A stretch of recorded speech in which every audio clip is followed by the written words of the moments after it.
Welcome back to What Arty Noobs with General Disturbance. This is the 212A. It's the Tier 9 Soviet SPG located on the westbourne of Berlin Encounter, and it's under the command of talon1958.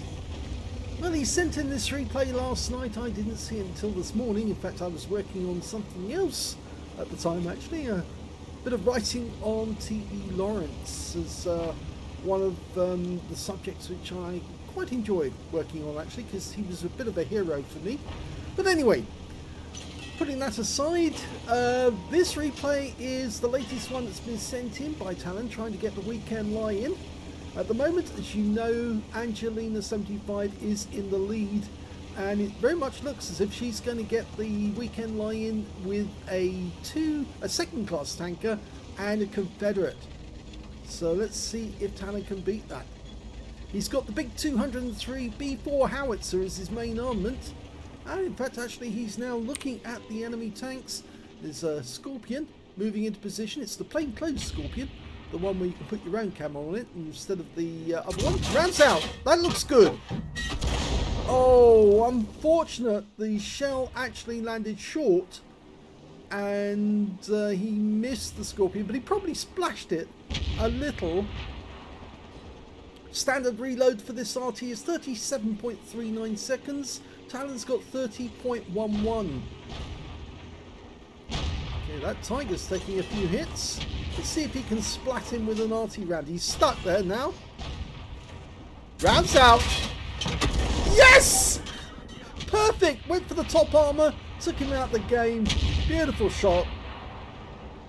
It's something that certain tanks in certain country right now are experiencing on often basis, as they're getting hit by artillery rounds which are either going straight through the top of the tank or they're being blown to shreds by missiles coming down from Bayraktars or anti-tank guided weapons which are striking them in the sides directly above their either their engine decks or the top of their turret. Yes, top hits from an Arty can be devastating for the enemy. And it was true back in World War II as it is now. In fact, that's one of the reasons why most tanks in the Second World War were killed by self-propelled guns. Now, that does include tank destroyers, because of course they counted as self-propelled guns. But it's also very much true that artillery had a big effect on enemy vehicles, because when they did strike the ground, they either immobilized them, which made them easy targets for the infantry, or they actually did hit the tanks and kill the crews.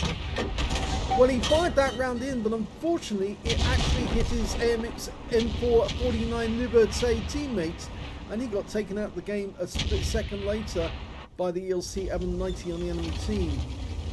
So I think we can safely say that Talon's not going to get a high caliber now, because even if he was to get the highest damage in the game, because he struck a teammate, he's going to miss out on it automatically. Mind you, at the moment he's got to get 4,679 hit points if he wanted to get a high caliber, and I think he's a little way away from that at the moment, so he's picking a new firing position to fire from. He's going right up against the edge of the map where these Czech hedgehogs are. Another feature that you're seeing in the modern battlefield. Another feature that you're seeing in a modern battlefield in Europe at this moment. Czech hedgehogs. They're making them out of just about anything they can to stop the tanks. And it does seem to be fairly effective, because if a tank does run into one of those hedgehogs, it tends to stop them in their tracks. Another direct hit, and this time 415 hit points, which is not a high roll non-penetration, but it's still very, very good. Okay, he's got to watch out for that ELC, because he might be able to skirt past the T95 in our team. And I think he's turning to face that ELC if he comes around the corner. Yep, the T95's moving into a position. Talon might be able to get a shot at him if he does turn up. In fact, Talon's found the TS5 and the ELC. But remember, the T95's got a long reload time. Rounds out. Yes.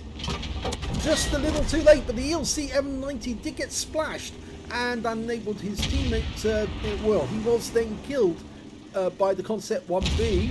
The TS5's being pushed back. Nice shot into the tracks by the T95s, holding him in position. And as he comes forward, he's actually presenting a lovely target for Talon to hit if he stays where he is. In fact, this could be very expensive for the TS5 if Talon can put a round on him. Do it. Rounds out. Well, it arrived a split second too late, and actually again he's hit one of his teammates with splash. The T95 took some, but it was worth him trying on the off chance that he might damage the guy. If he knows that he's got no chance of actually getting a high caliber, you might as well just fire on the off chance that by damaging an enemy tank, you stop him from damaging one of your teammates. We've almost capped out. Our team, we do have an Object 277 in the centre of the map, and that round looks like it landed near the enemy tank, which was a Super Conk, I believe. There's the Scorpion. It'd be lovely if we could put around him right now, but we're 15 seconds away. Scorpions have very little armour, which makes them highly vulnerable to Arty. And we've lost sight of him altogether. There he is. He's on the corner. Okay, dial in. Looks good. Rounds out. Didn't fire. I was hoping he might fire immediately and try and get that Scorpion, even as he was pulling back. Has he gone behind the buildings? Well, we can't get a shot on the Super Conk at the moment. The Gorilla, again, is another target you should prioritise because he's got very low armour. Okay, we're dialing in. That Scorpion just killed a Leopard 1 on our team. Good shot. Went where we wanted it to, but yes, unfortunately, that Scorpion just killed the Leopard. You can see down below. And now he's been killed in return by the Charioteer on our team. The enemy are being effectively boxed in. They've only got 3 opponents left. There's only 3 of them. The 122 TM, the Super Conk, and the Gorilla 15. That T95's gone in to try and destroy the 122 TM. Oh, and unfortunately, the Super Conk just killed our Concept 1B. But Talon might be able to get around on the Super Conk as he moves over to that corner. Let's see if he can put the round in. That's it, round about there. Rounds out, looks good. A little late, but 7 hit points. It's worth it. Just stay in that region for the moment. Focus on here, because they're the last 2 enemy alive. Or no, they're the last... There's 3 enemy alive. Sorry, I'm forgetting about the 122 TM. Oh, and that Gorilla's going after the Centurion now. Now, can we get around on the Super Conk? I think we can splash him at the very least. Try and get that Gorilla if you can. The Gorilla's really susceptible to being hit. He's staying near that corner. He's just taken a big hit. No, he's trying. He's doing his best to see, is there a place I can go? Yes, he can. He can fire it over here. The Gorilla, I think, is about to get killed. Fire now. Oh, he didn't fire, and he missed out on the kill because the Leopard prototype got him instead. So instead, he's going over to the Super Conk. He fires one in, and it stuns the Super Conk. Doesn't kill him, though. But I think this game's going to be over momentarily because the Super Conk is, well, a 2-shot. Now he's a 1-shot. Talon's going to be loaded in about, well, 11 seconds. I'm not sure he's going to get a chance to shoot again. But he should... He's definitely thinking about firing one in. Even if you just splash him now, you'll kill him. Fire! Rounds out! Yes! Yes! He gets him! Nicely done. Final shot of the game.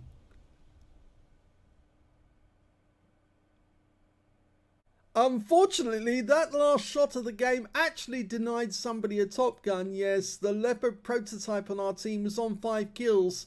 And when Talon fired that round in to take out the Super Conk, and I was very enthusiastic that I wanted him to shoot, I didn't actually spot at the time that the Leopard prototype was trying to get his Top Gun, but he'll have to settle for 5 kills instead.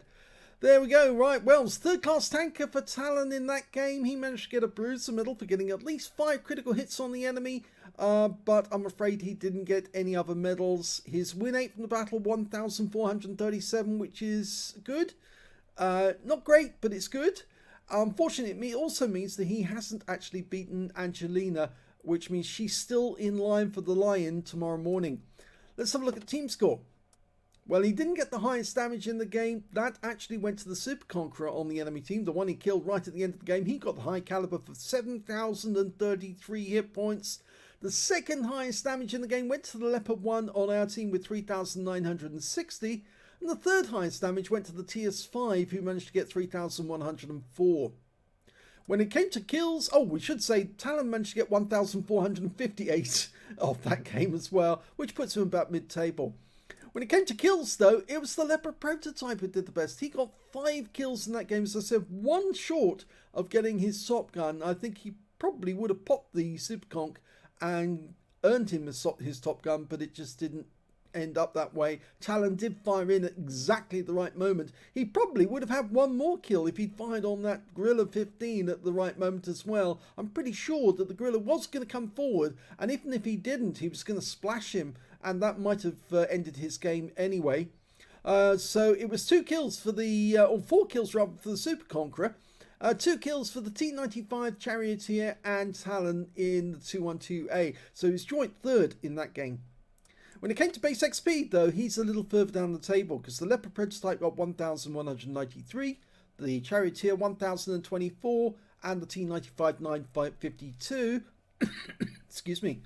And Talon managed to get 757 from that game, but it still put him above every player on the enemy team.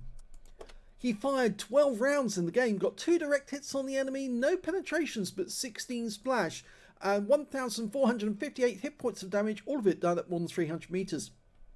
He damaged 7 of the enemy, killed 2, and did 486 hit points of stun assists off 10 stuns.